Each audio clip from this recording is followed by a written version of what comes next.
plus je vends, plus je gagne. Et du coup, ça s'est rentré très, très tôt dans mon cerveau et je l'ai toujours gardé. Et je me suis dit très rapidement que c'était impossible du coup pour moi d'avoir un travail euh, de salarié, parce que j'étais quand même salarié, mais de salarié traditionnel où vraiment tu as tes 35 heures et que tu as un salaire avec peut-être une prime trimestrielle. Et très, très tôt, du coup, je me suis dit que c'était impossible de retomber dans ce schéma-là, tu vois. Hello les amis, bienvenue dans une nouvelle interview inspirante qui va nous donner l'opportunité de rentrer dans la tête et dans les baskets des gens qui créent l'impossible. Aujourd'hui, on va parler de publicité sur Facebook. On va parler de création d'une agence digitale pour aider les entrepreneurs et les entreprises à gagner de la visibilité et à faire de la publicité. On va parler avec Yvan, un ami de la tribu, quelqu'un qui nous suit depuis plus d'1 an maintenant, qui a littéralement transformé sa vie. C'était un commercial terrain qui faisait du porte-à-porte pour gagner sa vie et qui a transformé sa vie en quelques années grâce à Internet et grâce au business en ligne. Une histoire inspirante, vous allez le voir, beaucoup de persévérance pour pouvoir y arriver, des échecs, des réussites, un état d'esprit différent et une vision du monde très particulière. Je suis très heureux de recevoir Yvan aujourd'hui avec nous sur le podcast et je vous souhaite comme d'habitude un excellent épisode. Pensez à faire exploser la barre des pouces, de vous abonner pour qu'on puisse avoir de plus en plus d'invités inspirants et bien évidemment laissez un max de commentaires juste en dessous pour envoyer de l'amour à Yvan et à tous les gens qui vont regarder ce podcast. À très vite les amis, bon épisode. Ah et j'oubliais bien évidemment, rejoignez nos programmes, achetez nos formations, les liens sont juste en dessous. Et le plus important de tous, tu dois rejoindre la tribu si aujourd'hui tu as envie de faire passer ta vie à un autre niveau, de faire exploser ton business. Rejoins le premier mastermind entrepreneur sur internet, c'est juste en dessous, profite-en. Ciao la famille. Sur l'autoroute, les amis, il va y avoir de la merde. Est-ce que j'ai pas assez de connaissances? Est-ce que j'ai pas assez de compétences? Peu importe combien de fois je vais tomber, t'es heureux, t'es épanoui. Vous avez votre putain de biographie face à vous et il faut commencer à écrire. Hello les amis, j'espère que vous êtes en forme, j'espère que vous avez la patate. Bienvenue, un nouveau rendez-vous, une nouvelle semaine. D'ailleurs, dites-le nous si vous attendez ce rendez-vous toutes les semaines avec une interview pour découvrir comment ces gens créent l'impossible dans leur vie et comment vous pouvez en faire autant. Les amis, je suis très heureux de vous retrouver en cette semaine avec Yvan. Salut Yvan. Salut tout le monde. Alors, Yvan, il a 2 pseudos. Il y en a un, c'est Yvan du rêve, son nom de famille, du nom de famille. Ça commence. C'est pas mal, mais on va peut-être pas l'appeler comme ça. Et le deuxième que tu utilises, c'est Cypher. On en parlera peut-être certainement un petit peu de où te vient ce pseudo et de comment tu te l'es construit. Je suis très content aujourd'hui de t'accueillir, Yvan. Il y a encore une fois un parcours très atypique, très différent de ce que l'on peut voir déjà sur les réseaux. Et peut-être que son parcours va pouvoir vous inspirer, vous toucher, vous allez pouvoir vous retrouver dans son parcours. Yvan, avant d'avoir une agence de media buying et de faire des centaines de milliers d'euros tous les mois pour tes clients, est-ce que tu peux nous expliquer ce que tu faisais avant? Mais avant ça, c'était quoi tes rêves de gosse, toi? Je commence par les rêves de gosse ou c'était quoi tes rêves de gosse exactement? Raconte-nous comment t'étais quand t'étais gosse. J'étais joyeux. Bizarrement, tu vois, les rêves de gosse, c'était d'être ingénieur en électronique. Ok. Est-ce que le ça, côté c'est un les peu rêves matheux, un peu cartésien. Est-ce que c'est les rêves de gosse qu'on t'a mis dans la tête ou est-ce que c'est vraiment les rêves de gosse qui… Non, c'était peut-être le côté un peu geek, tu vois, dès que j'étais gosse, j'aimais surtout m'amuser, c'était les copains, les sorties, le vélo. Je voulais pas être pompier, aviateur, il n'y a jamais eu de ces choses-là, donc les rêves sont venus après, je dirais. Ok, et du coup, ces rêves, ça a été du coup un peu le côté électronique, c'est ça, construire des choses, créer des choses, c'est quoi, comment c'est venu? Plutôt dans la création, et après, moi, j'ai surtout très rapidement, très jeune, été un petit rebelle entre guillemets du système et en quête de liberté. Très jeune. Très jeune, c'est quand? Très jeune, la liberté, c'est, je dirais pas, enfin très jeune, collège, lycée. Pas envie de suivre les règles, pas envie de rentrer dans le moule, tu vois, pas à l'aise avec le système tel qu'il était fait, même s'il y avait moyen d'être bon dedans, mais Ça, je l'ai ressenti dès le collège. Ça s'est passé comment la scolarité du coup? Bien. Ça s'est bien passé. J'ai eu un bac S du deuxième coup, je crois, sans trop bosser. Mais c'était plus à cet âge-là, tu sais, tu as le système éducatif, tu crois que c'est le passage obligatoire et du coup tu suis, tu suis tout bêtement. Et après, tu te retrouves à devoir faire des choix à 17 piges pour aller dans une école ou dans un IUT ou que sais-je encore. Et au final, tu sais même pas ce que tu veux faire, quoi.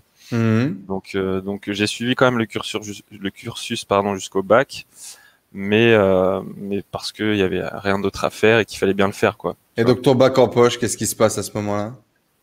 Bah, à ce Est-ce qu'à ce moment-là, moment-là, tu as toujours envie d'être ingénieur en électronique? non. Est-ce que tu as encore cette passion du geek ou est-ce que ça a bougé? Non, en fait, j'ai bouffé des maths en seconde, première S et terminale S, donc j'en veux plus. Donc Hmm. plus question de faire une prépa, plutôt commerciale. J'ai vu des gens autour de moi qui gagnaient bien leur vie en vendant des choses et qui étaient plutôt libres. Tu vois, je me rappelle du cousin d'un de mes amis à l'époque qui passait sa vie dans sa voiture. Il m'avait fait un peu fait rêver. Il passait sa vie, il allait vendre des trucs et gagnait bien de l'argent. J'avais vu ça. Ok. Donc plutôt du commercial ou de l'informatique parce que j'avais toujours ce côté geek en moi. Et le dossier me permet pas, à ce moment-là, j'ai eu un peu trop d'absence, me permet pas d'être accepté partout. T'allais pas en cours, tu séchais les cours? Ouais, ouais. Pour On faire quoi à sortait, l'époque? alors il y avait eu deux choses. J'ai eu une passade où je geekais pas mal. J'ai eu une passade où c'était les copains, les amis, et au lycée c'était beaucoup plus. Alors les sorties dès le jeudi, vendredi, et puis les potes. Hein. On allait traîner, se balader. Voilà, pas trop attiré par les cours, même si on gérait le strict minimum. Mais du coup dossier pas évident pour rentrer où on voudrait. Et donc, par chance, je prospecte moi-même les entreprises, je regarde dans les journaux, sur Internet, et je trouve une société qui va me prendre en commercial. Donc vraiment sur l'inspiration de ce pote, de ce cousin que tu as rencontré, et tu te dis, ouais, j'ai Du envie de faire la cousin même de mon chose. pote, voilà, l'envie de faire du commercial. Je savais pas trop ce que c'était, ce que ça voulait dire, mais ça m'a tiré, voilà. J'ai Mais plus trop le justement, ce qui souvenir. t'a tiré, tu l'as dit, c'était un peu l'argent. C'était quoi la vision du futur pour toi? C'était quoi la vision du succès? Comment est-ce que tu te représentais ta vie d'adulte, entre guillemets? À ce moment-là, honnêtement, j'en avais aucune idée. D'ailleurs, je te dirais peut-être qu'aujourd'hui, j'en ai toujours aucune idée, même si j'ai déjà quelque chose de beaucoup plus concret en termes de vision. Mais à cette époque-là, j'y pensais même pas. Je savais pas. Ok, Comme tu t'es beaucoup de dit gens, faire de j'imagine. l'argent, mais il a l'air d'avoir une vie cool, ça a l'air cool. Mm, mm, Donc, exactement. let's go, quoi. Ouais, Ok, exactement. qu'est-ce qui va se passer du coup à ce moment-là? Eh ben, je vais envoyer pas beaucoup de CV, un ou deux, et en fait, je vais surtout me rendre en direct sur une annonce de recrutement de commercial, voir des gens.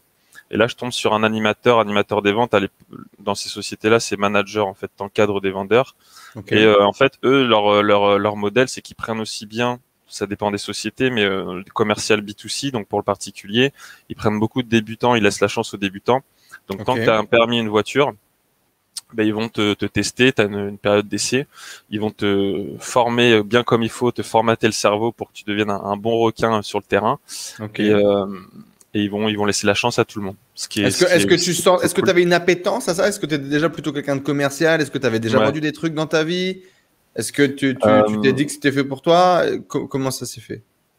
J'avais rien vendu, j'avais jamais rien vendu, je pense pas. Mais par contre, le côté commercial, un peu Tchatcher? ouais, voilà, un peu dans la chat, l'argumentaire, ça oui, j'ai toujours eu ça en moi, donc ça me faisait pas Plutôt de peur. façon naturelle ou quelque chose que tu as travaillé? Naturel, Ok. jamais travaillé. Et donc, du coup, tu te pointes sur un recrutement et ça passe. Et donc, du Ouais, coup, tu arrêtes l'école non, directement, non, tu te ça mets à passe pas. travailler? Ben en fait, j'avais eu mon bac, donc j'avais pas trouvé de patron. On était en novembre, septembre, octobre, novembre, ça commençait à passer. Et puis je voulais quand même faire quelque chose, tu vois. Mon but c'était pas de rester chez moi et d'être anti-système et de rien foutre. Et non, c'est pas passé. Mais j'ai eu le droit à une deuxième journée d'essai. Ok. C'est à l'époque le directeur d'agence, c'est ça. Il y avait le directeur qui m'avait dit, oh, il est peut-être bien, laisse-lui quand même une deuxième journée d'essai. Finalement, j'ai réussi à convaincre à la deuxième journée d'essai. J'étais embauché directement en CDI avec période d'essai. C'était en novembre 2008, je crois, j'avais 18 ans. Ouais, ok. Ouais. Donc, t'arrêtes les études à ce moment-là pour faire ça, quoi. J'ai pas commencé les études, donc ouais, j'ai directement fait ça, ouais. Et alors, qu'est-ce qui se passe à ce moment-là? Qu'est-ce qui se passe? Ça prend bien, plutôt rapidement, ça se passe bien pour moi. Je fais des ventes, je commence à avoir des Qu'est-ce que tu commissions, dois je faire? gagne de Qu'est-ce que tu dois l'argent. vendre? C'est quoi Alors à l'époque, les premiers challenges? alors à l'époque, c'est le B2C, c'est le commercial vendeur terrain. Donc alors moi j'étais dans la rénovation de l'habitat.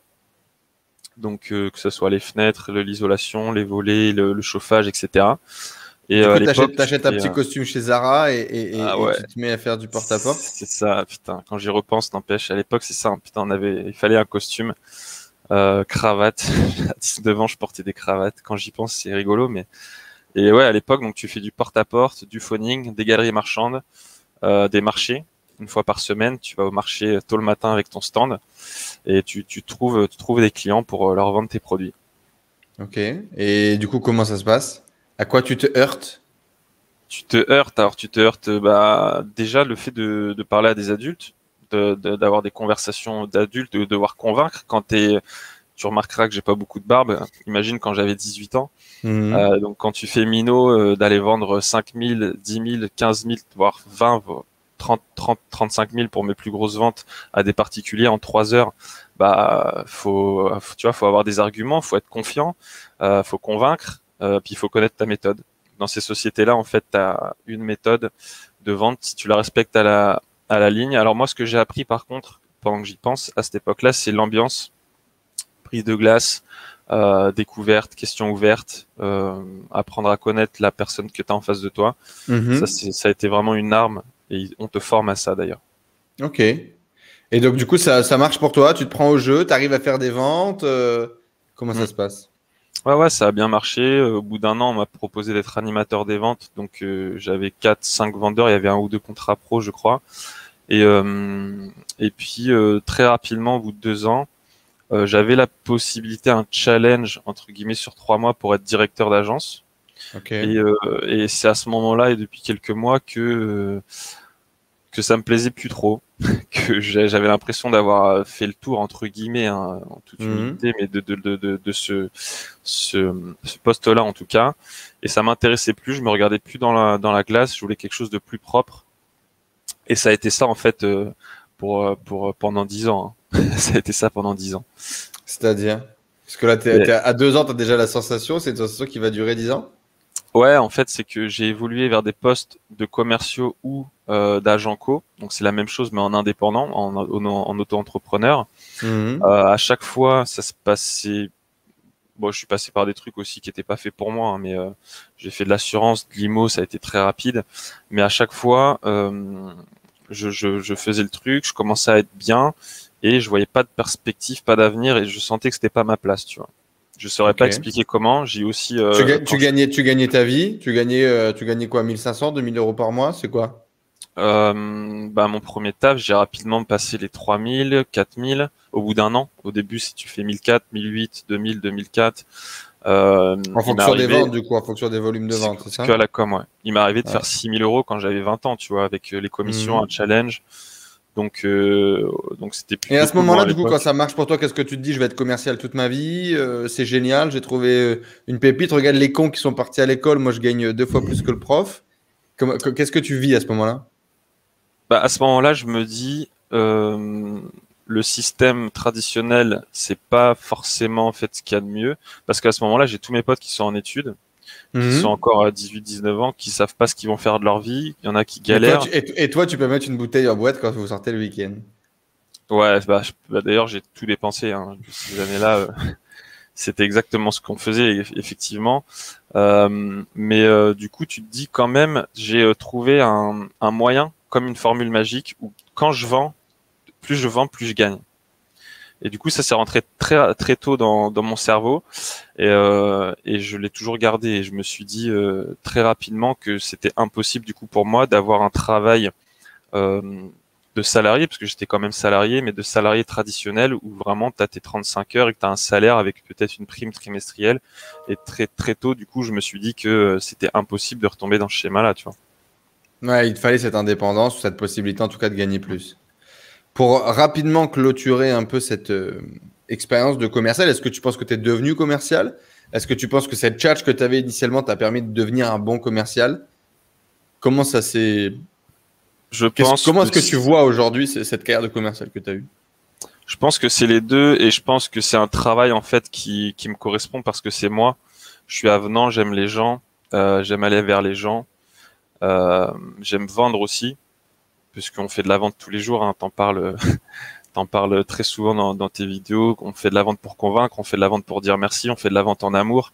Donc c'est en moi et ça c'est un des métiers qui a su représenter, tirer quelque chose de cette partie de moi pour aller gagner de l'argent dans le système, quoi, tout simplement. Parle-nous de ces années de galère finalement, où j'ai l'impression qu'au bout de 2 ans, tu atteins quasiment le paroxysme de cette vie de commercial, et après tu vas la faire traîner 8 ans supplémentaires, avec des hauts, mais également avec des bas, très bas, autant d'un point de vue financier que d'un point de vue personnel et d'un point de vue émotionnel. Qu'est-ce qui va se passer du coup sur ces 8 ans? Ce qui va se passer, c'est que vu que je sais pas trop où je vais et que au bout d'un an ou deux, je me lasse, eh bien, la vie, enfin, ce qu'il y a autour, ça suit évidemment. Donc, tu quittes un métier où tu gagnais 3000 euros, tu vas tester l'immobilier, tu retournes à 1002. Sauf que tu as ton rythme de vie d'avant, donc tu te mets dans la merde. Ensuite, tu vas faire un taf d'indépendant. Ça se passe bien, mais il faut toujours vendre parce que sinon tu as zéro garantie, zéro fixe. J'ai retrouvé. Ah oui, ensuite, je suis descendu dans le sud. Ok. Parce que j'étais en Haute-Normandie à Évreux, c'est à 1 heure à l'ouest de Paris. D'accord. C'est là que tu as commencé ta carrière. Et c'est de là que tu viens. Voilà. Et après, je suis parti à Montpellier, où je suis depuis 8-9 ans. D'accord. Voilà. Et donc Montpellier, nouvelle vie, nouvelle opportunité, tu cherches de la fraîcheur, tu cherches un renouveau? Du soleil, mais en niveau taf, ouais, fraîcheur, renouveau. Je trouve un taf d'indépendant, ça se passe bien. Mais ça te fait pas peur à l'époque de commencer déjà à te mettre en indépendant? Non, parce que c'est assez commun finalement un peu dans le milieu des commerciaux, et donc tu te poses pas vraiment la question, tu te dis pas je suis un entrepreneur, juste tu te dis vas-y, je prends ce job en indépendant, c'est ok, c'est normal. Je me dis il y a plus de com, je sais vendre, ça va le faire, je me pose aucune question, et puis j'ai toujours une appétence au risque. Enfin, j'ai jamais, entre guillemets, et on en parlera après sur même ce que j'ai fait après, j'ai toujours su qu'en fait, sans risque et sans te jeter entre guillemets dans la gueule du loup, les résultats derrière ne pouvaient pas être ce que tu souhaitais. Donc ça m'a toujours paru logique de faire des choix comme ça. Et qu'est-ce que tu souhaitais du coup à ce moment-là? C'était quoi? C'était plus d'argent? C'était un salaire? C'était 10 000 euros par mois? C'était 100 000 euros par mois? C'était une grande maison? C'était une belle voiture? C'était quoi? À cette époque-là, je sortais beaucoup. Tout ce que je voulais, c'était m'amuser avec mes potes, avoir les moyens de le faire. Et quand je suis descendu, c'était le faire au soleil. Il n'y a pas encore de projet à cette époque-là de construction. T'as pas de vision, quoi. Pouvoir mettre des bouteilles en boîte sans être à découvert. Entre autres, être libre, faire ce que je veux quand je veux. Mais ça a été d'ailleurs quelque chose que j'ai regretté. Je m'étais dit, putain, si tu t'étais formé avant, tu avais eu toutes ces connaissances à 20 piges, tu aurais déjà des immeubles dans toute la France. Mais non, pas de vision à cette époque-là. Pas de vision. Ok, donc gagner de l'argent pour le dépenser et kiffer la vie, quoi. Tout à fait. Et donc, qu'est-ce qui va se passer du coup durant ces années de commerciaux, et à partir de quand ça va commencer un peu à devenir négatif, entre guillemets? Eh bien, la dernière activité que j'ai eue plutôt sérieuse de salarié, pareil, on m'a proposé au bout de 2 ans un poste de directeur, voire de gérant salarié. Donc là, j'avais carrément 3000 nets plus 18%, je crois, de l'agence, avec donc des dividendes, enfin un truc voiture, carte essence, un truc super carré. Et encore une fois, ça m'a fait fuir en fait. Et j'ai été avec un ami qui montait sa boîte pour faire du commercial et essayer de grandir avec lui. Bien que ça n'ait pas non plus fait chez lui. En fait, je n'avais plus cet amour. J'arrivais en clientèle. Si le client voulait réfléchir, je le comprenais et je lui disais ok, réfléchis, tu vois. Je grossis le truc parce qu'évidemment, je faisais quand même ce que j'avais à faire. Mais tu faisais plus t'avais plus la hargne de te battre, de contre-argumenter pour aller chercher des ventes, quoi. Et j'avais découvert le business en ligne. Ok. Et ça, c'est devenu un problème. C'est qu'en fait, je passais ma journée sur mon téléphone au bout d'un moment. Donc, j'ai découvert le trading pour commencer. Donc, je me suis entouré. Ça a vraiment été quelque chose que j'ai saigné pendant 2 ans. Donc, la première année, j'ai perdu pas mal de sous. Je me suis entouré de traders professionnels. J'ai fait pas mal de choses autour de ça. Et du coup, je passais mes journées à me former sur mon téléphone, etc. J'étais plus du tout focus dans mon taf physique. J'étais ailleurs. Qu'est-ce que ça représentait du coup à ce moment-là quand tu découvres le business en ligne? C'est quoi? C'est une nouvelle opportunité? C'est quoi? Là, en fait, je me suis dit, c'est un monde parallèle. Quand j'avais 15-16 ans, du, je faisais des vidéos sur YouTube, sur les jeux vidéo, etc. Ok. Et je voyais déjà, tu vois, des mecs, mais c'était très rare à l'époque, plus vers 18 ans après, des gens qui se mettaient en facecam et qui avaient un truc à te vendre. Et je me suis toujours dit, c'est quoi ce truc, enfin, jamais poussé le truc. Et quand j'ai redécouvert le business en ligne, je me suis dit, mais en fait, il y a un monde parallèle. C'est vraiment ça que je me suis dit. Il y a un monde parallèle qui est infini, où tout peut arriver. Et ça m'a fait un choc, en fait. Vraiment. Par rapport à quoi? Par rapport à l'argent, à la façon de travailler, à un autre lifestyle qu'on pourrait espérer? Ben ouais. J'ai vu des gens libres qui font ce qu'ils veulent quand ils veulent, ce que j'ai toujours voulu faire. Et j'ai vu des revenus, ou si on fait les choses intelligemment, qui peuvent être exponentiels et bon, infinis entre guillemets, mais qui peuvent monter 3 fois, 10 fois plus vite que quand alors déjà que dans la vie, le système traditionnel, tu vois, tu commences, ensuite tu montes, ensuite tu demandes à ton manager de faire un entretien avec ton patron pour monter encore un échelon, etc. Bon, ça, j'en parle même pas. Ensuite, quand tu es commercial, ça va plus vite. Tu vois, tu peux prendre une agence, être directeur, mais tu es toujours limité. Tu vas toujours avoir des gens au-dessus de toi pour après ouvrir un magasin, peut-être franchisé, mais c'est long, faut investir beaucoup d'oseille et c'est long, surtout c'est long. Là, j'ai vu quelque chose où non seulement tu n'as plus besoin de la présence physique, parce que même quand tu es commercial et que tu as des revenus qui peuvent monter vite, tu as une présence physique, t'es pas libre, tu vois. Là, j'ai vu la présence physique, la liberté et des revenus beaucoup plus rapides. Et qu'est-ce qui va se passer? Alors, la première année, tu sais le trading, tu perds de l'argent, tu t'entoures. Ensuite, Je tu m'entoure. continues Bah, ton job après, à côté. ouais, toujours, bah, c'était alimentaire. Et le problème, c'est que moi, j'avais quitté donc une grosse opportunité On est pour en être quelle avec année un là? ami. Là, on est en 2017-2018. Ouais. Mm. C'est à ce moment-là où on se rencontre. La Mm. première fois à Montpellier en 2017, pendant Mm. les apéros qu'on faisait à l'été. Mm. C'est ça, exactement. On s'était rencontrés Saint-Jacques-Cœur avec Oui, sur la François. place, là où il y a les petites fontaines, Montpellier, etc. Les soirées où on faisait Nous, on du était autour du lac, commerce, nous. business, etc. Là. Mm. Ouais, ouais, ouais.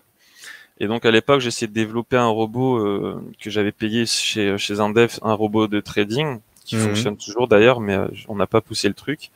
Et donc, je voulais monter un business là-dedans, le vendre, aider les gens à gagner de l'argent, tout en gagnant moins en vendant mon abonnement. Tu vois, j'avais déjà cette optique un peu commerciale de gagner les gens en aidant les autres à en faire. C'était ça qu'on Mhm. voulait faire avec ce projet. Ok. Et donc j'ai dû apprendre à créer un site WordPress en bidouillant avec un pote à moi d'ailleurs. J'ai dû commencer à apprendre tout ça. Je me souviens à l'époque, je t'envoie mon site, le truc il est même pas responsive. Tu me dis, tu me fais la remarque qu'il est pas responsive. Je connaissais pas les codes, je connaissais rien. Tu vois, moi j'ai toujours été autodidacte. Mhm. Et donc j'ai dû apprendre à créer un site pardon. Euh, je me suis formé. C'est là que j'ai commencé à découvrir Facebook Ads et Ok. d'autres skills, si je puis dire, qu'on a besoin quand on fait du business en ligne, puisqu'en plus à l'époque, j'avais pas cette vision que j'ai maintenant, connaissant d'autres entrepreneurs sur le web qui ont une équipe. Je pensais qu'il fallait savoir tout faire. Donc moi j'ai Mhm. foncé, j'ai acheté des formations, j'ai appris Facebook Ads, j'ai appris à faire un site. Plus tard derrière, j'ai appris à le copywriting entre guillemets, en tout cas les bases, ce qui est à savoir. J'ai vraiment tout creusé, tu vois. J'ai appris le e-commerce, je me suis formé sur Shopify, j'ai créé des shops. Donc en fait, quand j'ai rencontré ce monde, j'ai voulu en T'as connaître voulu les tout outrages. faire. Mhm. J'ai voulu tout savoir, tout savoir. Et du Ah, même si on peut coup, pas tout savoir. entre ce moment 2017 où tu avais déjà commencé, tu avais déjà perdu un peu d'argent en bourse, je pense, à ce moment-là. Ouais, en fait, si tu veux, j'avais payé des formations, j'avais investi. En fait, c'est simple. Je croyais que j'allais gagner 500 euros par jour au bout de 3 mois parce que je m'étais fait retourner le cerveau par le truc. Et donc je mettais 500, je remettais 1000 sur mon capital. Je rentrais d'une soirée bourrée, je me mettais dessus, je me disais allez, enfin je faisais des all-in, je faisais n'importe quoi, pas de gestion du risque, pas de. Mais bon, ça Tu fait faisais du partie, casino, en fait. tu faisais pas du trading, quoi. Voilà, exactement. Mais je Mais bon, considérais ça a que été un c'était peu ton école, l'investissement en moi-même et que fallait que je passe par là pour. Tu vois, j'ai jamais eu l'impression de perdre de l'argent en fait. C'était ton chemin, quoi, aujourd'hui. Mm. Ok. Et du coup, qu'est-ce qui va se passer entre là, tu es en parallèle, tu découvres tout ça, tu as envie de le faire, tu es encore salarié, à vraiment créer une activité, trouver ton activité, créer ton activité et que ça se développe. Nous, on s'est perdu de vue après ce rassemblement à Montpellier qu'on avait fait, ce networking. Je t'ai proposé en décembre 2019 ou 2018 ou 2019 2019. Ouais, c'est 2019. Ouais. Décembre 2019, je t'ai proposé de t'accompagner dans le développement de ton business parce qu'à l'époque, tu commençais à développer des tunnels de vente pour faire du marketing. C'est ça. J'étais sur le premier de tunnel de vente pour la formation de trading, donc avec les traders pro qui ont une très bonne formation d'ailleurs, et donc j'étais sur ClickFunnels et le copywriting. Je faisais ça. Tu vas nous raconter ça dans quelques minutes. On s'est recontacté à ce moment-là. Je t'ai proposé de t'accompagner dans notre groupe coaching, et finalement, tu as dit oui, puis après finalement tu as laissé tomber, tu es parti sur autre chose pour revenir, je sais pas, peut-être 1 an plus tard. Et aujourd'hui, ça doit faire peut-être 1 an que tu fais partie de la tribu et que ton business, il est bien set up, il a explosé et tout va bien pour toi. Donc, raconte-nous du coup ce qui s'est passé de Montpellier à aujourd'hui. Qu'est-ce qui s'est passé entre deux dans le business? En 3-4 grandes étapes, qu'est-ce que tu as appris? Quelles ont été les choses qui ont fait la différence? Qu'est-ce qui t'a vraiment permis de gagner de l'argent? Qu'est-ce qui t'a vraiment permis de créer des compétences? Qu'est-ce qui t'a vraiment permis de créer un business qui fonctionne? Alors, quand on s'est vu, c'était une sorte de mastermind. Tu sais, c'était orienté aussi dev perso, si je me souviens bien à l'époque. Hein. Ouais. C'était vraiment ça. Et moi, à l'époque, j'étais la tête dans mon tunnel en mode geek. Il fallait que je gagne des revenus parce que j'étais avec mon taf alimentaire où j'étais plus passionné. Donc, revenus, voilà, au bas. Et je voulais vraiment avoir des revenus en ligne. Je savais pas encore comment, j'avais pas la vision. Donc, et tu me dis, j'ai un problème avec mon appart, je quitte mon appart pour aller vivre avec ma meuf. Un truc comme ça, où tu te sépares avec ta meuf et tu avais une autre meuf, un truc du genre, non? Il y avait un changement personnel de vie. Alors, j'ai eu un changement. Ouais. J'ai eu un changement personnel de situation. Mais à l'époque où on s'était revu pour la Greatness, je crois, c'était ça. Là, c'était plus, je sais plus exactement. Si j'ai emménagé, j'ai emménagé avec ma nouvelle compagne avec qui on a eu une petite. J'ai emménagé et voilà, j'étais focus. Faut que je gagne des revenus. Faut que je me focus sur mon aménagement, pas de dev perso. Tu vois, moi ça fait 10 ans que tu me connais que je m'intéresse au dev perso, la PNL, etc. Mais pareil, il y a des phases. Là, je suis vraiment en train de me remettre d'ailleurs dans tout ça, mais il y a des phases où t'as pas envie, t'es pas prêt, c'est pas dans ton truc. Et à cette époque-là, non, je veux dégager mes revenus en ligne. Donc en plus j'emménage, j'ai besoin de sous et c'était ça aussi. J'ai besoin de sous, je peux plus payer un coaching, etc. Voilà, faut que je me focus, je m'en excuse, je m'étais un peu engagé, etc. Et donc je fais mon truc. Ça va, je fais pas ton procès, c'était juste pour dire que c'est intéressant. Comment ça s'est développé? Comment ça s'est développé? À l'époque, je m'en excuse, je te dis voilà, je suis pas prêt, etc. Et en fait, ce qui s'est passé, c'est que j'ai poussé des portes. Et ça, vraiment, c'est un truc que j'ai déjà dit, que je répéterai toute ma vie, c'est le culot, pousser des portes, rencontrer des gens. Et je disais, je fais ça, ça me passionne. Et un jour, il y a un mec, il me dit, écoute, nous, on développe un projet dans une boîte sur Paris. On a besoin de quelqu'un comme toi. Eux, ils faisaient de l'externalisation de force de vente. Et ils avaient besoin de développer la partie marketing. Et en gros, ce qui les arrangeait, comme c'était le départ et tout, c'était pas de prendre une grosse équipe, de dépenser de l'oseille, mais plutôt un petit mec comme moi qui a des connaissances et de voir ce qu'on peut créer autour de ça, tu vois. Donc, en fait, la première grosse étape, ça a été tout simplement quelqu'un me donne ma chance au début dans un poste qui aurait été salarié, dans ce que j'aime faire. Puisque au final, maintenant, moi, ce que je voulais faire, c'était du marketing, du business en ligne. Tu vois. Donc, j'ai pas tout de suite réussi à dégager mes revenus avec les business que j'étais en train de développer, mais quelqu'un m'a donné la chance. Donc, je me suis vraiment dit, putain, ça y est, plus de commercial, je vais faire ce que j'aime, à fond dans les business en ligne, dans le marketing. Et là, Covid. Voilà. Alors, entre deux, parle-nous un peu quand même de cette première expérience où tu lances une formation en trading. Alors, cette première expérience... ça a été ta première vente en ligne en automatique, non? Ouais. Où il y a eu l'e-commerce peut-être avant? Non, avant... alors, oui, il y a eu l'e-commerce. Et avant, la toute première formation que j'avais fait en trading, comme j'avais une petite communauté qu'on avait créée avec un mentor que j'avais eu, j'en avais vendu, mais en fait, c'était virement PayPal parce que j'avais fait ça sur un WordPress et j'avais même pas de WooCommerce en fait. Donc j'avais pas de système d'intégration de paiement. Tu avais mis un bouton PayPal quoi.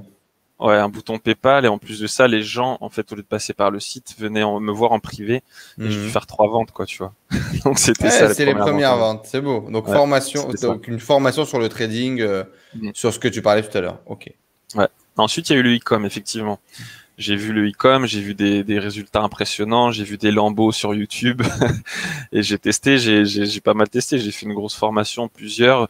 Je me suis bien formé et j'avais un pote qui était motivé aussi, qui s'est mis dans la roue et on a testé plusieurs shops. Ouais, là aussi j'ai fait pas mal de. Là on a eu quelques résultats. On a monté un shop à 1 000 € par jour. Donc on parle de chiffres évidemment. Mais donc ouais, c'est intéressant. Tu vois en fait là, tu vois que c'est possible. Tu vois. Tu sais pas si tu feras ça demain. Même là, à l'heure actuelle, je me dis ça se trouve dans 5 ans, je serai propriétaire d'un gros e-com. Je sais pas. Tu vois. Pour l'instant, là, j'ai mon skill, j'ai mon taf, je suis focus. Mais à l'époque, voilà, je me disais, je sais pas ce que je ferai demain, mais là, je vois que j'arrive à faire des choses. Il y a de l'argent qui rentre. Et j'ai eu aussi un jour le cas où j'étais en terrasse et que je voyais mon tel sonner avec des ventes qui se faisaient. Et je me disais, putain, ça y est, je commence à toucher le truc, tu vois. Je commence à voir que c'est possible. Et du coup, par exemple, qu'est-ce qui va faire que tu arrêtes l'e-commerce? On est quoi? L'e-commerce, ça doit être durant 2018, non? Ou durant 2019? Non, c'était 2019. C'était 2019. Ce qui s'est passé, c'est que ça s'essouffle. Tu trouves un produit, ça s'essouffle. T'as pas professionnalisé le truc. Toi, t'as fait ça avec les formations qu'on t'a appris en ligne. En ligne, on t'apprend à trouver un produit winner, à l'éclater sur Facebook Ads et basta. Tu vois, il y a pas encore comme maintenant, ça l'est de plus en plus, notamment avec des visions comme la tienne ou d'autres où tu étais beaucoup plus long-termiste avec une marque, avec des choses beaucoup plus sérieuses. À l'époque, on t'apprend à faire du one-shot. Hein. Enfin, en tout cas, moi, c'est ce qu'on m'a appris. Et donc, du coup, ça s'essouffle et donc, du coup, tu passes à autre chose? Ouais. J'étais focus en même temps toujours sur la formation. Donc là, du coup, tu te mets à gérer la partie marketing d'une formation de trading qui va cette fois-ci être un peu plus grosse, etc. Raconte-nous un peu comment ça s'est passé. Alors ça, en fait, c'était début 2020, en fait. Maintenant, je m'en souviens. Et ouais, c'était début 2020 parce que janvier, la Greatness. C'était ça, en fait. Donc, en fait, ce que j'ai fait, c'est que je me suis focus sur cette formation.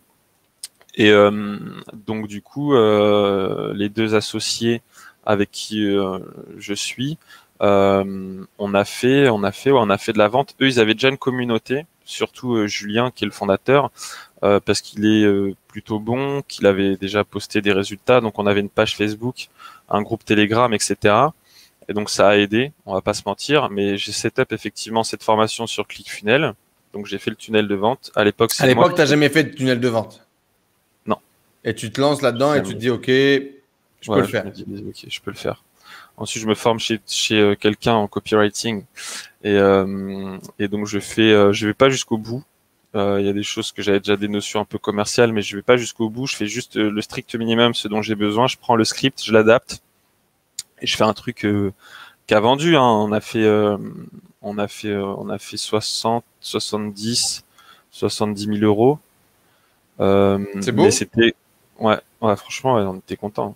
À ce moment-là, qu'est-ce que tu vis du coup quand tu crées un tunnel et qui fait 70 000 €? Déclic, pas déclic, t'apprends quelque chose, tu te dis ça y est, that's real, I'm in the game ou Ouais, c'est qu'est-ce ça. qui se C'est passe? ça. T'as envie que ça dure, puis t'es dedans en fait. Là, ça y est, tu te dis c'est bon. On sait faire de la vente en ligne. Enfin, on sait faire. On fait à notre niveau avec les connaissances qu'on a. Mais en tout Non, cas, non, non. ça À ce suffit. moment-là, quand tu fais 60 000, tu te dis, je sais faire. Tu te dis, Oui, c'est I'm a vrai. fucking king. Ben ouais, bah après, donc tu vois, ouais, donc le tunnel de copie, ça vend sur Facebook Ads. Julien me disait quand même, pour être très honnête, que la moitié des clients, il les connaissait par les réseaux, il avait déjà entendu parler d'eux, machin, machin. Donc c'était aussi le fait d'avoir L'autorité du une mec. communauté, voilà, qui a aidé. Mais moi, je vois mon ROS, j'ai fait au lancement, j'ai fait x10 sur Facebook, tu vois. Donc je me souviens, j'ai le screen que j'ai gardé là pour faire beau. Ça, j'avais mis 800, on avait fait 9K. Donc ouais, tu te dis ça y est, je commence à toucher, je commence à comprendre les trucs. Là, tu Voilà, gagnes un bon billet en plus, j'imagine. Donc, ça on est doit te sur la mettre. route. Tu te sens un peu à l'abri ou tu te dis ça y est, c'est Non, non, bon. non, non, pas à l'abri parce que moi je dépense toujours autant et surtout c'est pas pérennisé, tu vois. C'est ponctuel. Mhm. Une fois, voilà, je me dis c'est un premier coup. Maintenant, faut continuer, continuer, continuer. Et puis il faut faire évoluer le truc, tu vois. J'ai l'impression qu'après ça, il va y avoir un peu une espèce de phase encore, pas d'accalmie, mais peut-être une phase où ça va être plus down en termes de business pour toi. Qu'est-ce qui va se passer du coup après ce lancement? Bah en fait, ce qui s'est passé, c'est là en 2020, ça a été très vite en fait. Il y a eu juste après ça, il y a eu la société qui a décidé de me faire confiance pour développer la partie marketing. Et après, il y a eu le Covid. Donc c'est là où c'était un peu compliqué pour tout le monde d'ailleurs. C'est que eux, ils pouvaient plus faire face par rapport à la situation économique. Mhm. Et donc moi, je me suis retrouvé en mode, j'ai plus de taf, j'ai mis un pied dans ce qui me plaisait vraiment et on me coupe l'herbe sur le pied parce que Mhm. finalement, je vais pas avoir le salaire qu'on m'a promis. Qu'est-ce qui me reste? Il me reste des potentiels clients parce que j'avais déjà des contacts un peu partout et ce que j'ai envie de faire. Donc là, en fait, je me suis dit, c'est soit, puis oui, j'avais pas de chômage, j'avais rien. Donc là, je me suis dit, j'ai plus le choix. En fait, j'ai même pas réfléchi. Ça m'a paru une logique. Je me suis dit, bah, je crée mon agence. Et à ce moment-là, il y a aussi une autre nouvelle qui va, je pense, pas mal chambouler les choses, c'est que tu sais que tu vas bientôt être papa. Euh, c'est venu juste après ça. Ça va arriver après? Ok. Ah ouais, non, t'as raison, c'est au même moment.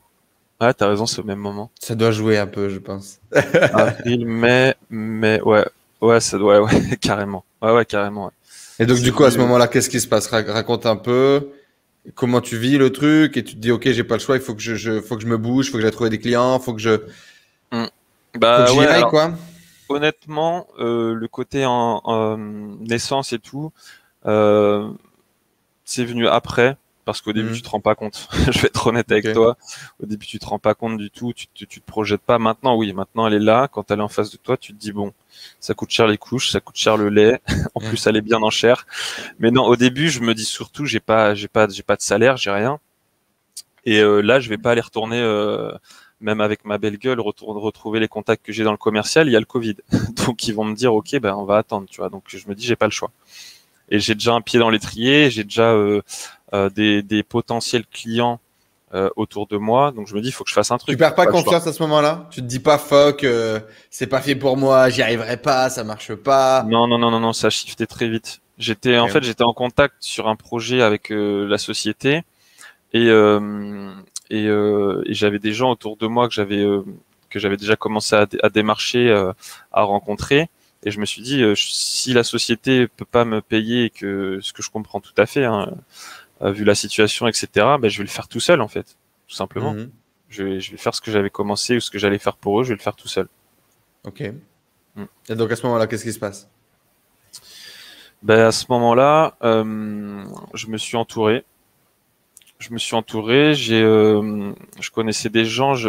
J'avais déjà pas mal de réseaux entre guillemets par business en ligne. Donc du coup, je connaissais des gens qui faisaient du Google, des gens qui faisaient des sites. Tu vois, je m'étais un peu entouré de gens comme ça.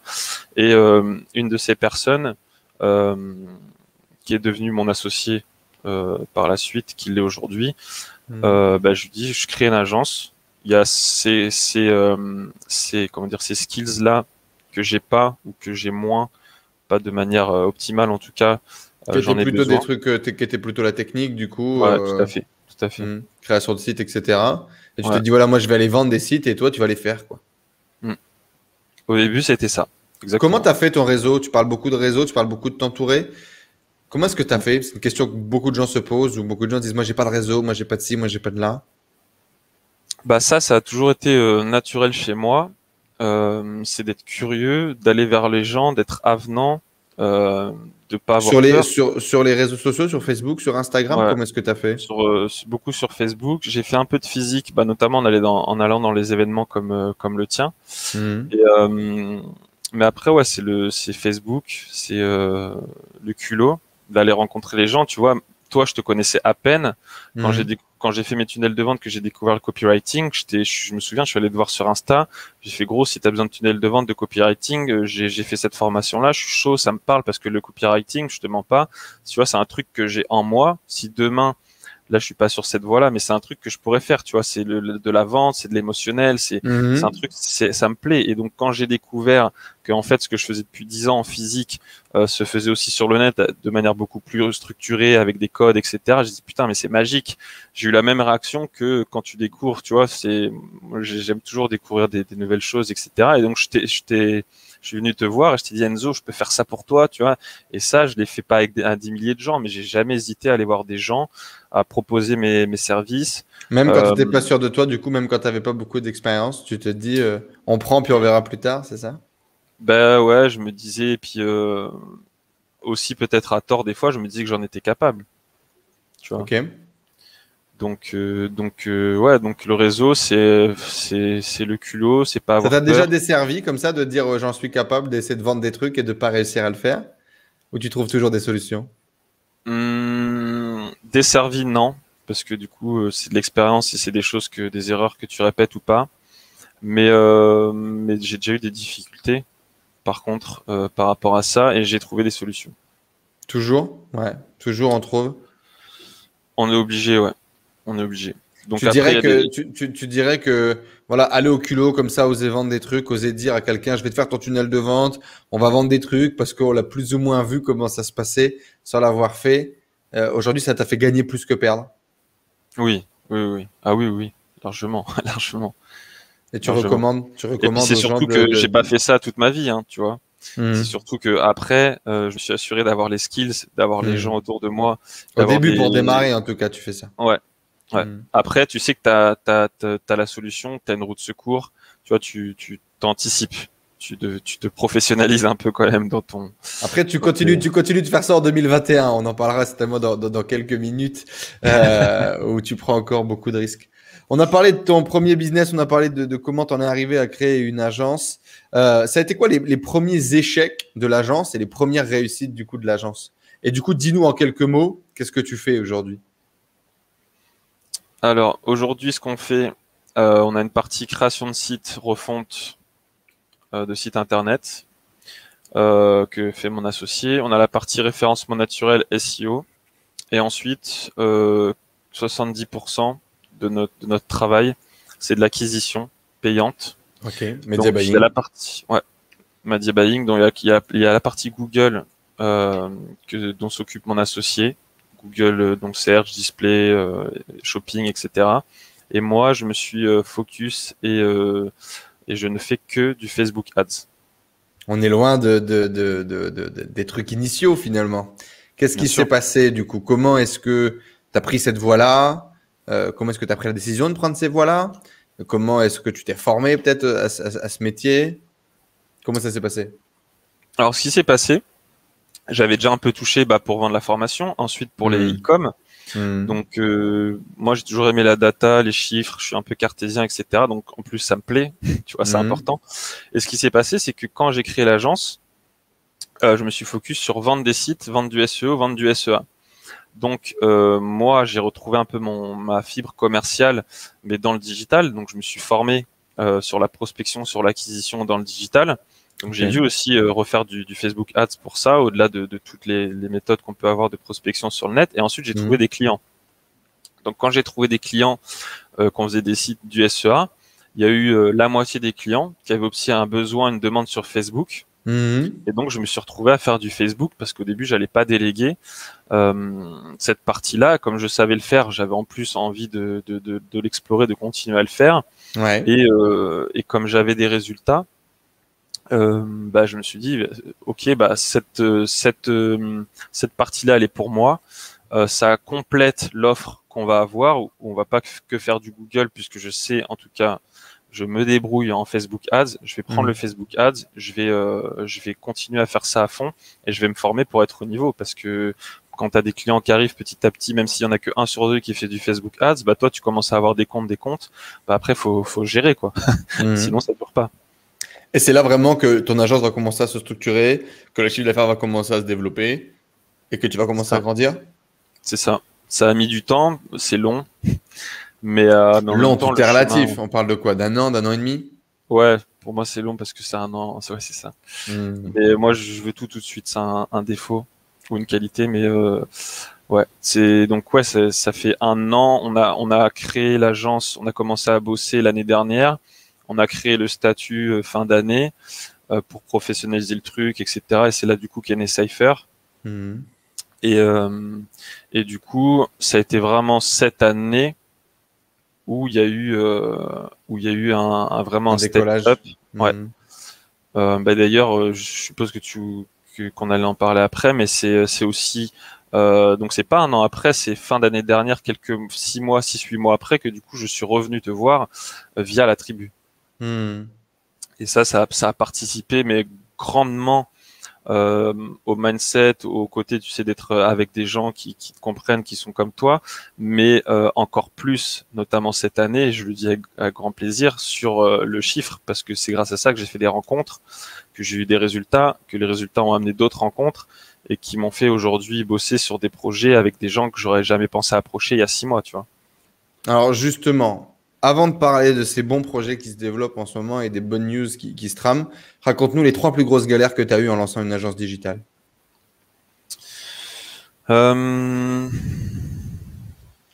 Grosse galère. Galère ou surprise ou déconvenue, tu t'attendais pas à te retrouver dans une situation merdique ou tu vois? Moi, le principal truc qui a été long au début, c'est de trouver le chiffre, parce que tu as une pression continue où tu te dis j'ai rien derrière.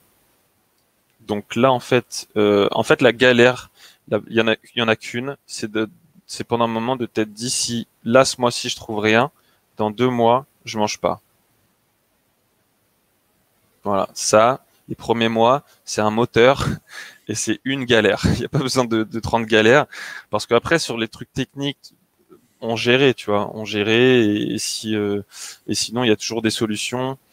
Mais la grosse galère quand tu te lances, c'est de trouver des clients.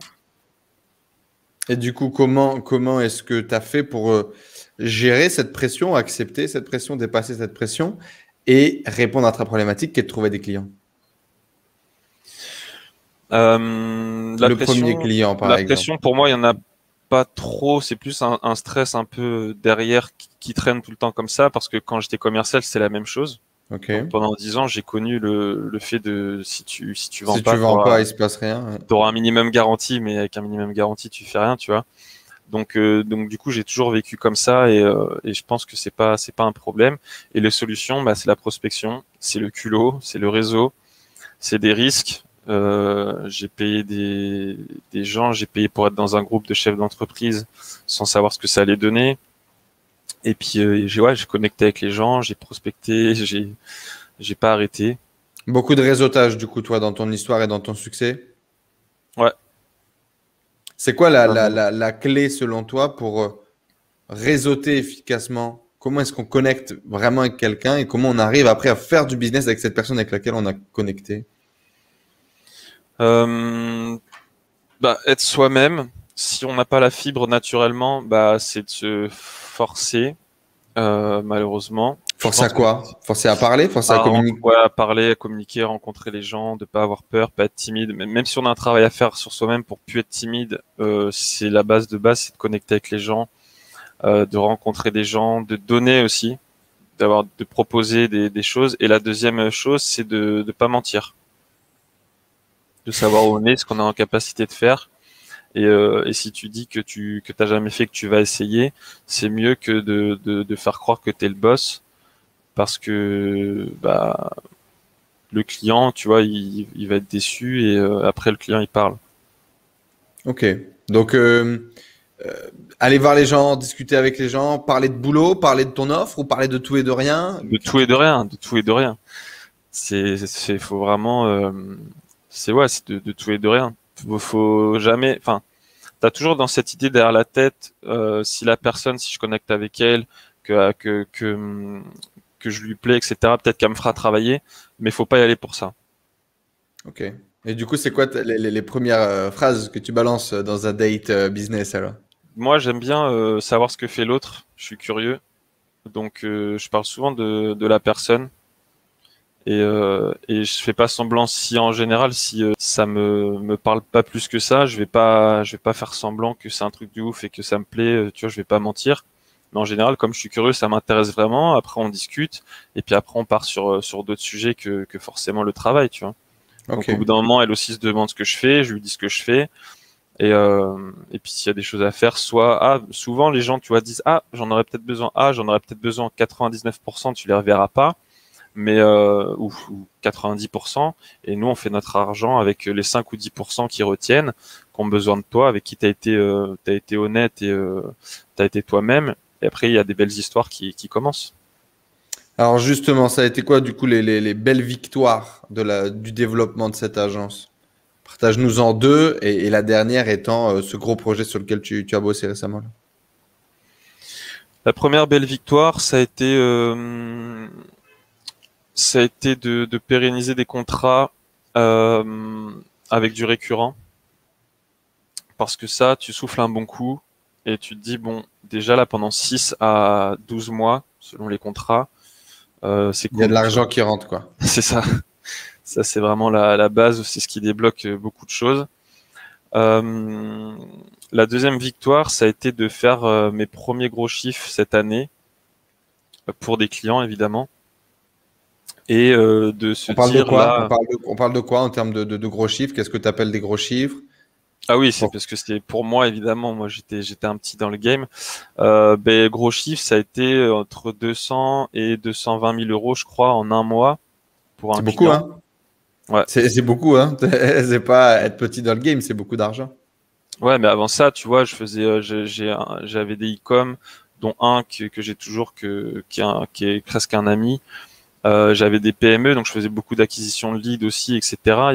J'ai jamais eu de gros chiffres en dizaines de milliers d'euros.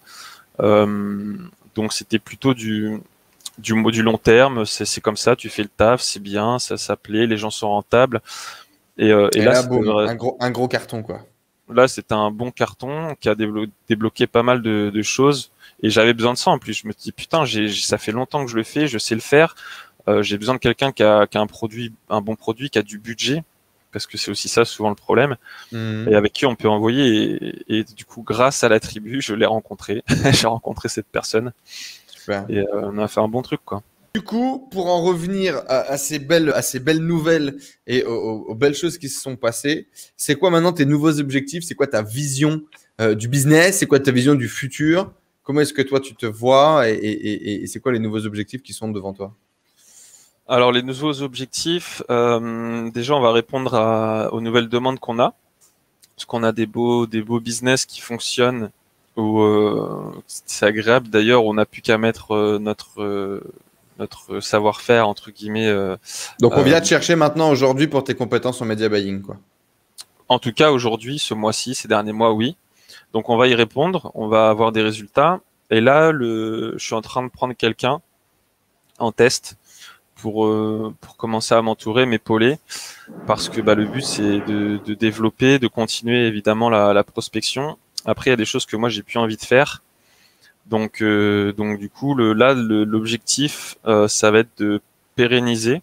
Parce qu'il Commencer faut à pas croire. Ouais, structurer, déléguer, pérenniser ton agence, quoi. ouais, ouais, parce qu'il faut pas croire là, quand ça prend, c'est bien, mais il faut faire en sorte que ça dure. Faut pas se reposer. Je l'ai vu. Ça aussi, on n'en a pas trop parlé, mais je l'ai vu. Les clients peuvent partir du jour au lendemain. T'as Mhm. des bonnes nouvelles, des contrats à 10 000 signés ou presque signés qui s'annulent. T'as le Covid qui m'a fait perdre aussi deux trois clients, tu sais, le re-Covid de novembre. Donc Mhm. des hauts débats niveau émotionnel. Tu vois, en ce moment, je suis aussi sur des galères auxquelles je m'attendais pas, mais on fait avec. J'ai vu durant cette courte période d'un an que tout peut arriver. Donc voilà. L'objectif, c'est de pérenniser, pas se reposer sur ses lauriers et effectivement structurer. Qu'est-ce qui a changé dans ta vie depuis que tu as développé un business, on va dire, plus stable, plus gros, que tu as commencé à gagner bien mieux ta vie? Ben, qu'est-ce qui a changé? Je me sens mieux, je me Mhm. sens libre. J'ai vu ma fille naître et grandir. Mhm. Je la vois toujours grandir d'ailleurs. Chose que si je partais à 8 heures le mat et je rentrais à 18, 19, 20, je pourrais moins faire. Mhm. Et surtout, j'ai pas souvent l'impression de travailler. Ok. J'ai l'impression de faire ce que j'aime. Les choses qui me font chier d'ailleurs, j'ai du mal à les faire maintenant. Parce que je fais tellement quelque chose que j'aime et qui est mon travail, hein, qui me fait gagner de l'argent, que les choses que je suis obligé de faire autour, là, je les considère comme du travail et une tâche chiante à faire. Et du coup, ça devient difficile. Je sais pas si tu as connu ça toi aussi. Genre quoi? Bah là, refaire de la prospection, renvoyer des mails et faire du phoning, par exemple, j'ai pas envie de le faire, tu vois. Alors que si je veux monter, continuer et pas me reposer sur mes lauriers, il faut que je continue toujours en bac de faire un peu ça. Mhm. J'ai pas envie de le faire. Il y a des tâches administratives que ça c'est plus un truc perso, tu vois, que j'aime T'as moins plus faire. envie de faire. Mhm. Ouais. Donc d'où le besoin de se structurer, de s'entourer, bah pour rester bon dans ce que je fais.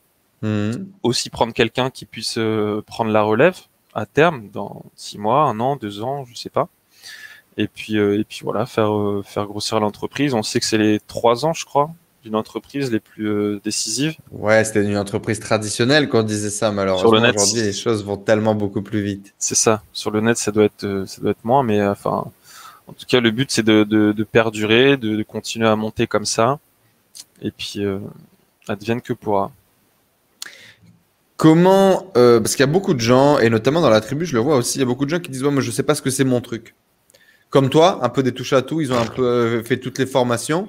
Toi, c'est venu sur le tard, finalement, de prendre ta décision de vraiment développer du Facebook Ads. Je me souviens, on a eu des discussions d'ailleurs sur le sujet. Mm.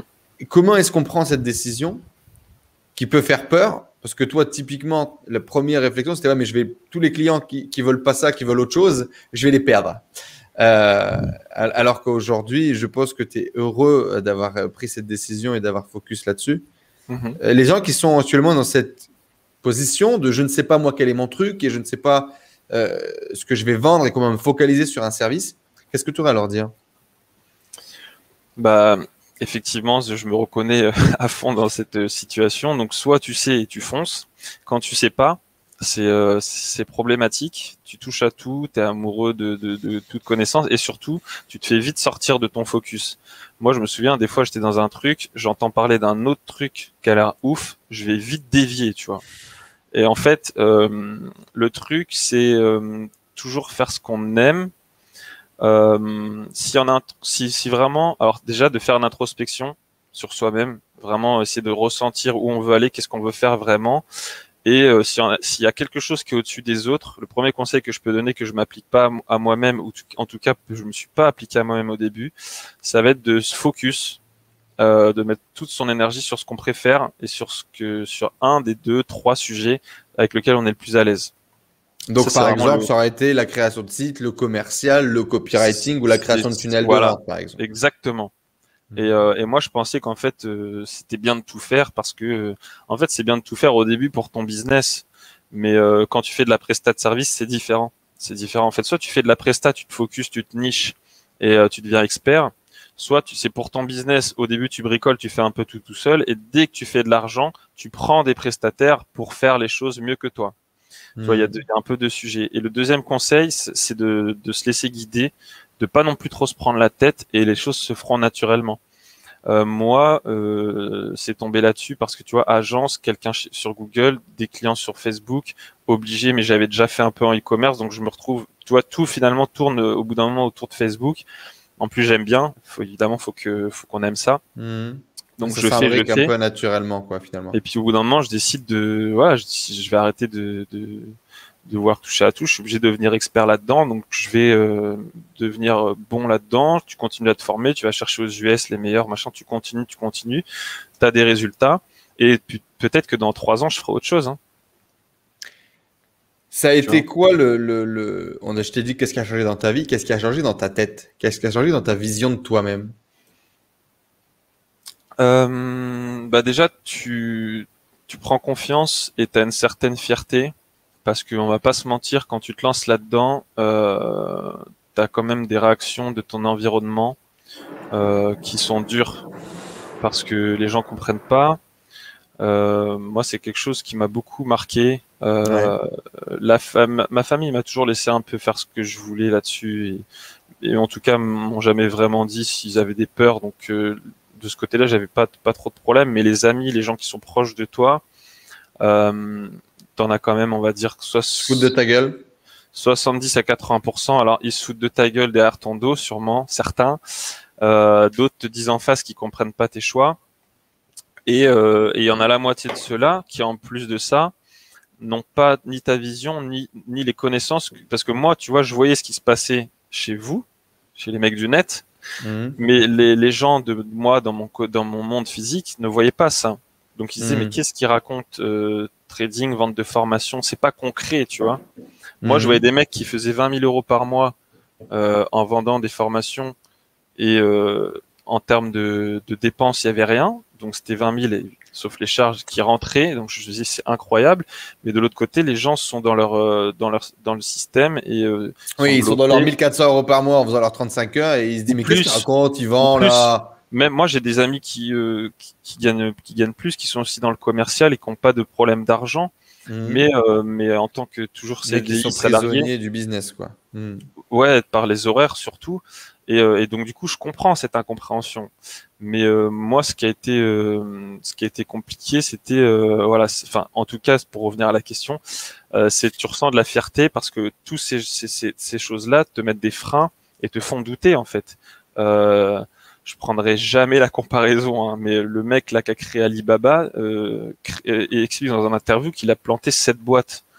Mais toi, à ton petit niveau, déjà, quand tu plantes un projet de vente de formation, ensuite un site internet, ensuite un site e-commerce, un truc que quand tu plantes des trucs petit à petit, tu te dis, mais est-ce que je vais y arriver, tu vois? Donc la première fierté, et c'est là où il faut prendre confiance et se dire, mais tout le monde en est capable, et il faut aussi avoir un peu d'ego et de se dire, voilà, maintenant, je l'ai fait, je suis libre. Si demain j'ai pas envie de travailler, je travaille pas. Si demain j'ai envie d'aller je ne sais où, bon, je vais voir si je peux faire garder la petite ou si elle peut venir avec moi. Maintenant, c'est le problématique, mais je peux le faire et tu vois, c'est d'être fier de toi parce que t'es passé de l'autre côté, tu vois. De quel autre côté? Celui que tu voyais sur Internet? Celui Celui que de je la voyais sur liberté? Internet, celui de la liberté et de l'infinité des opportunités, des rencontres et ouais, des opportunités, qu'elles soient humaines ou financières d'ailleurs. Comment C'est t'expliquerais au Yvan de 2017 la clé pour que tu arrives à là où tu en es aujourd'hui? la clé, euh, c'est la persévérance. En espérant qu'il soit pas dans l'ego et qu'il t'écoute. Bah, la persévérance. Mais Ouais. si c'était le Yvan, du coup, vu que je le connais un peu, je lui donnerais des conseils sur le focus, sur ouais, sur l'état d'esprit, tu vois. Qu'est-ce que tu lui dirais sur l'état d'esprit? Mais d'y croire, d'être positif, de se concentrer sur un skills, de ne faire que ça, de pas s'éparpiller, moins s'éparpiller, et, euh, et d'être plus focus. Top. Je pense que il y a beaucoup d'Ivan aujourd'hui avec nous Ouais, connectés. mais c'est normal, c'est la vie qui est comme ça. Et j'espère qu'ils vont T'aimes un, entendre ce t'aimes un truc, message. tu le balades dans ton Facebook, tu vois 15 000 opportunités, et il y en a la moitié, c'est des vraies opportunités en plus. Donc c'est dur, sans parler de ce qui se passe ailleurs, mais Sans c'est dur. parler de ce que l'on ne connaît pas encore. Mm. C'est clair. Ce qui est certainement le plus intéressant de tout. Ouais. Tu as parlé beaucoup de la tribu. Aujourd'hui, tu es un membre important de notre communauté. Est-ce que tu peux nous raconter un peu pourquoi est-ce que tu as rejoint la tribu? J'ai rejoint la tribu parce que alors j'ai vu au moment de sa création un petit peu ce que tu faisais, cercle d'entrepreneurs, bienveillance, aide, entraide, partage. Ça c'est moi, tu vois. Donc déjà parce que ça me correspond. Et puis aussi, en toute honnêteté, j'avais un peu ce truc où je me disais, putain, j'ai pas trop assumé entre guillemets en janvier ce que je voulais faire avec toi. Et c'est pas je m'en voulais parce que il faut assumer C'était ses pas, choix. ouais, il y avait un truc qui coinçait, quoi. Ouais, et je me disais quand même, putain, tu vois, Enzo, je l'aime bien. Tu m'as mis aussi face à mon ego à plusieurs reprises parce que il y a plein de choses chez toi dans lesquelles je me reconnais et que j'ai pas eu envie de voir ou qui m'ont énervé quand je voyais tes vidéos, tes machins. Donc ça m'a fait aussi beaucoup bosser. Et je me disais aussi, putain, faut que je retrouve vers Enzo, tu vois. Mhm. Donc ça a été, et pourtant j'étais déjà dans deux autres groupes sur le web, chez Mhm. d'entrepreneurs que tu connais, qui sont un peu différents sur des sujets, mais où c'est des groupes d'entrepreneurs du web. Mais je me disais, il faut que je sois dans celui d'Enzo, parce que ça me colle à la peau, parce qu'il y a des choses à faire, et du coup, et aussi parce que c'est des opportunités de travail, hein. On va pas se mentir, c'est bien beau des groupes d'entraide et de partage, mais faut que les gens vivent et mangent. Les gens sont plus heureux et donnent plus quand ils vivent bien et qu'ils mangent bien. Donc, il y avait aussi cette vision networking business, trouver des clients. Ouais. D'ailleurs, au début, j'ai pas trouvé de clients, j'ai donné du taf, tu vois. Mhm. Sur deux, trois petites prestats, tu vois, mais dont que j'ai eu besoin pour soit pour mon agence, soit pour des business à côté. Mais au début, j'ai donné deux, trois petites prestats. Je me suis jamais trop. J'ai toujours proposé mes services en privé à des gens qui avaient besoin, mais j'étais pas là pour ça, tu vois. Faut Mhm. pas y aller vraiment que dans cette optique-là, sinon ça se ressent. Les gens le voient aussi et c'est pas très sain entre guillemets. Mhm. Mais derrière, la belle surprise, c'est que j'ai eu la personne qui a débloqué euh, des choses en moi sur la partie business et Facebook Ads avec qui on a fait plus de 200 000 euros Mhm. en un mois, parce qu'après on a continué.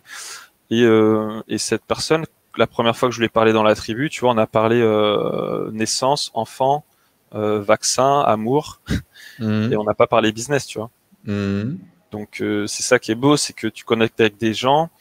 euh, les gens sont bienveillants, tu vois. Des fois, ça peut même choquer pour des gens qui sont pas comme ça naturellement, qui se disent mais c'est quoi, pourquoi il y a autant de bonheur, autant de gens qui se respectent, qui sont gentils les uns envers les autres.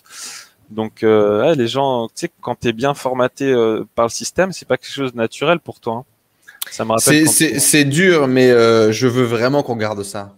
ah ben il faut, mais Je bien veux sûr, vraiment qu'on ne c'est scale l'ADN. pas trop le développement des membres de la tribu et je veux qu'on garde euh, ce truc où les gens osent être eux-mêmes en fait, sans avoir à jouer l'ego, sans avoir à, à, à se protéger ou à se cacher ou à jouer un rôle pour être bien vu dans le groupe. Je veux que les gens réussissent à être eux-mêmes Mm. parce qu'effectivement, je pense que on tient peut-être, tel les Gaulois à l'époque d'Astérix et Obélix, un dernier coin de résistance où putain, on peut être cool et on peut être sympa et on y gagne, quoi. C'est fort ce que tu dis, c'est-à-dire que tu viens, tu avais bien évidemment, comme tout le monde, envie de faire du business, etc. Au début, tu as donné du business, tu n'avais pas forcément fait de business.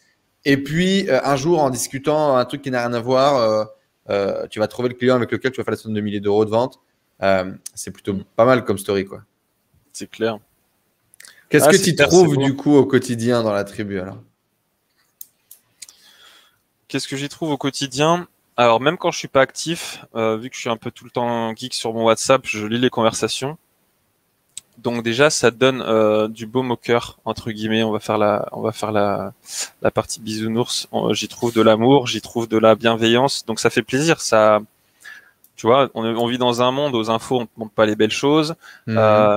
À gauche, à droite, tu vois tout le temps la merde, etc. C'est compliqué, sortie de Covid, l'insécurité. Enfin, tu vois plein de trucs pas agréables. Et même si toi t'es positif, que tu fais de la méditation ou pas, que t'es quelqu'un de bienveillant, bah quand tu ouvres ton WhatsApp, tu vois des gens qui s'entraident, qui s'aident, qui s'aiment, qui se souhaitent des choses belles, etc. Déjà, ça te met du baume au cœur. Ok. Quand ça, c'est quand t'es inactif. Après, quand tu es actif, tu as des masterclass, donc tu as du technique, tu as de la connaissance. Donc ta connaissance et celle d'autres professionnels qui ont des vrais, pour le coup, des connaissances, de vrais skills, de gens qui gagnent leur vie avec ça, que ce soit toi ou les autres. Donc bah c'est que tu sois, parce que dans la tribu, si je dis pas de bêtises, t'en as encore pas mal qui sont encore salariés ou entre les deux, entre de faire le shift que moi j'avais fait aussi à l'époque.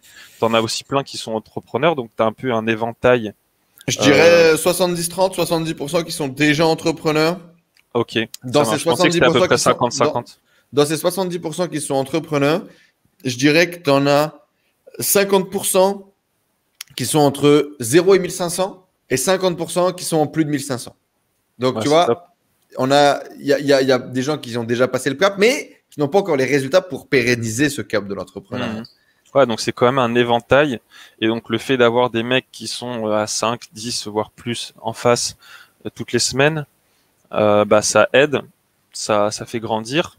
Donc ça, si t'es actif, que tu participes au masterclass, etc. Et puis après, bah tu y trouves du réseau et des amis. Et donc, du coup, les Et tu- opportunités que la tribu, elle t'a apporté, tu l'as dit, trouver des clients, du coup.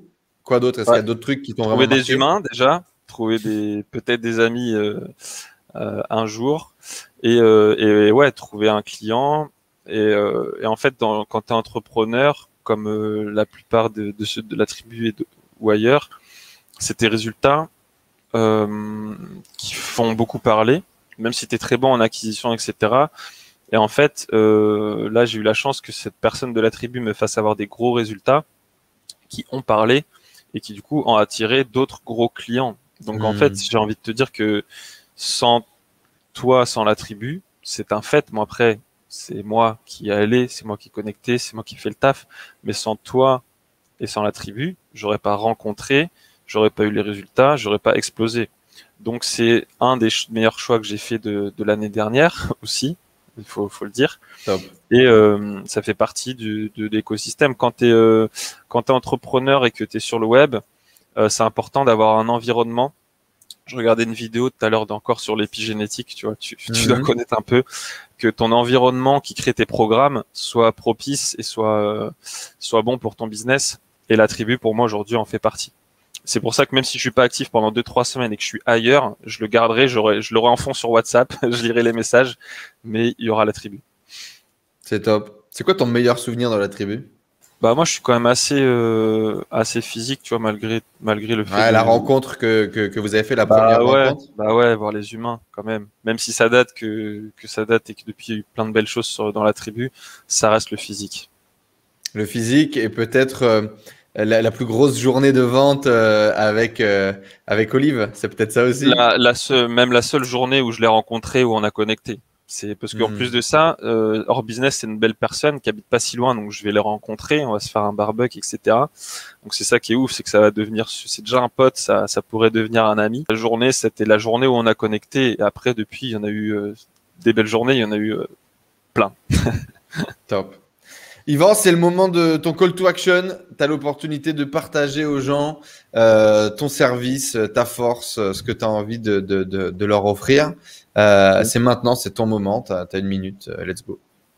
Ben, moi, ce que je peux leur offrir, c'est mes skills sur Facebook Ads. Donc maintenant, j'ai la chance de pouvoir prendre des business qui fonctionnent. Donc le seul truc que je recommande, c'est d'avoir déjà un business qui vend. Et puis si moi, je peux apporter ma pierre en faisant de l'acquisition de la meilleure des manières, ça sera avec grand plaisir. Donc E-commerce ou infoprenariat ou ouais, service, peu importe. ouais. Alors en e-com, j'en ai deux, trois avec qui ça se passe bien. Et dernièrement, j'ai pas mal d'infoproduits et d'entrepreneurs. Donc l'un ou l'autre, c'est OK. Et donc dans ce cas-là, connectez avec moi sur la prise de rendez-vous dans le lien que Enzo mettra. Et puis on fera un rendez-vous découverte avec grand plaisir, qu'on bosse ensemble ou pas. Le but c'est d'apprendre à se connaître et de voir ce qu'il y a à faire. Il y a une offre spéciale, là à choper sur cette vidéo ou pas? Est-ce qu'il y a un discount? Est-ce qu'il y a un truc? Sur cette vidéo, on improvise, hein. On va le faire puisque tu le proposes. On fera une remise sur le setup avec plaisir. Ouais. Ça se passe dans la description, juste en dessous. Si vous avez envie de travailler avec Yvan, je ne peux que vous recommander. Je vous recommande la personne. Pourquoi? Pour sa capacité à s'investir dans le projet, en fait. Ce qu'ils ont fait là récemment sur des projets et sur d'autres, c'est qu'effectivement, il ne va pas juste faire le media buying.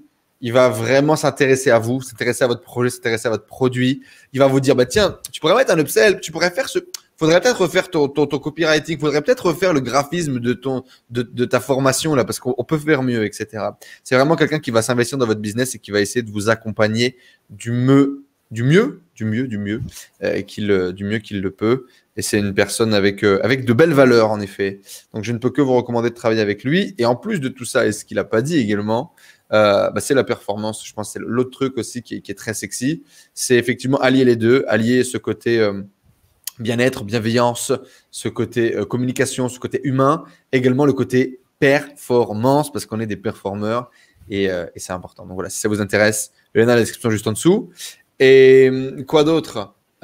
Pour clôturer cette interview, qu'est-ce que tu veux dire aux gens qui nous regardent? La même chose que j'ai dit en masterclass la dernière fois, hein, j'ai pas changé. Croyez en vous, croyez en vos rêves, réalisez-les, formez-vous. Au début, on manque de choses. Faites-vous entourer des personnes comme Enzo, comme d'autres. Entourez-vous. Il faut avoir des skills en termes d'état d'esprit, de développement, pas non seulement sur le technique, mais il faut être en position et avoir l'état d'esprit pour. Et si vous êtes préparé mentalement et que vous avez une capacité, croyez-y et foncez, parce que les échecs, c'est que des escaliers, et plus il y en a, plus on monte haut. Les amis, si vous voulez aussi exploser votre business, rejoignez la tribu. C'est juste en dessous, le premier mois à 7 €. Et après, en fonction du groupe de travail que vous voulez rejoindre, puis vous verrez bien ce que vous avez envie de faire. 7 € le premier mois, juste en dessous dans la description. Et puis, comme Yvan, venez nous rejoindre avec Yvan dans les masterclass. Venez discuter, venez partager, venez grandir. C'est disponible, c'est maintenant pour vous. Merci à tous d'avoir suivi notre petit rendez-vous hebdomadaire avec cette nouvelle interview. C'est un vrai plaisir de pouvoir vous partager ces personnalités, ces hommes, ces femmes qui ont créé l'impossible dans leur vie, et j'espère que ça vous a inspiré. Si c'est le cas, dites-le dans les commentaires juste en dessous. Yvan n'a pas l'habitude de faire des vidéos, et donc du coup, ça serait vraiment bienvenu de votre part que vous laissiez des petits messages, des petits pouces bleus, des petits commentaires positifs. Ça donne de la force et puis ça nous donne envie de continuer. Je vous souhaite une bonne semaine, amusez-vous bien, bon résultat à tous, bon business, portez-vous bien, que le bonheur éclaire votre foyer, la famille. Je sais pas, elle est sortie de nulle part cette punchline là. À très bientôt, abonnez-vous. Ciao, ciao la famille. Merci Enzo. Yvan. Salut. À bientôt. Ciao, ciao.